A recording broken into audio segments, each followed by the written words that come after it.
2019 ఎన్నికల్లో 21 రోజుల ముందల తెలుగుదేశం పార్టీ అభ్యర్థిగా మీ ముందల నుంచున. వాస్తవంగా నాడు నాకు మంగళగిరిలో పెద్ద పరిచయాలు లేవు. కేవలం అద్దుకుంటున్న ఇల్లు మంగళగిరి నియోజకవర్గంలో ఉంది. నియోజకవర్గ ప్రజలకి మంచి పని చేయాలన్న లక్ష్యంతో ఆనాడు పోటీ చేశా. నేనేంటో మీకు అర్థం లేదు, మీ సమస్య ఏంటో నాకు అర్థం లేదు. ఎన్నికలు అయిపోయినాయి.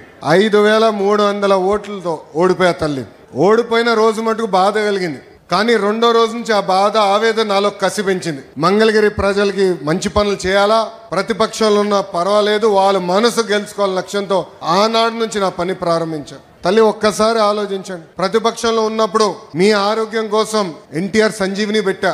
తాడేపల్లిలో క్లినిక్, మంగళగిరిలో క్లినిక్, మన దుగ్గిరాల్లో ఏకంగా ఒక మొబైల్ క్లినిక్ పెట్టా. యూనివర్సిటీ కూడా ఉచితంగా మేము మందులు ఇస్తున్నాం ఆ క్లినిక్లో. రెండోది, ఊర్లో పెళ్లి జరిగితే గౌరవంగా బట్టలు పెడుతున్నాం. ఆనాడు కార్పొరేషన్ స్పందించబోతే ఎవరికైనా నీటి సమస్య ఉందంటే ఉచితంగా ట్యాంకర్లు పెట్టి నీరు మీకోసం అందించాను. పిల్లలు క్రికెట్ ఆడాలంటే వాళ్ళ కోసం మంగళగిరి ప్రీమియర్ లీగ్ కూడా 3 సార్లు ఏర్పాటు చేస్తాం జరిగింది.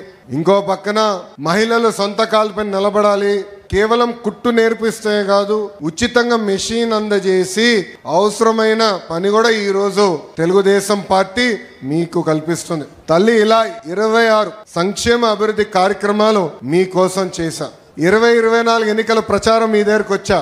ఆనాడు మిమ్మల్ని ఒకటే కోరా, ఓడిపోయిన లోకేష్ ఇంత పని చేస్తే రేపు గెలిచిన లోకేష్ ఎంత పని చేస్తాడో ఒక్కసారి ఆలోచించమని కోరా. ఆనాడు మిమ్మల్ని ఒక విషయం అడిగా తల్లి. 5300 ఓట్లతో ఓడిపోయా కదా, దాని పక్కన ఒక 0 పెట్టండి, 53,000 ఓట్ల మెజార్టీతో నేను గెలిపించి శాసనసభకు పంపించండి కోరా.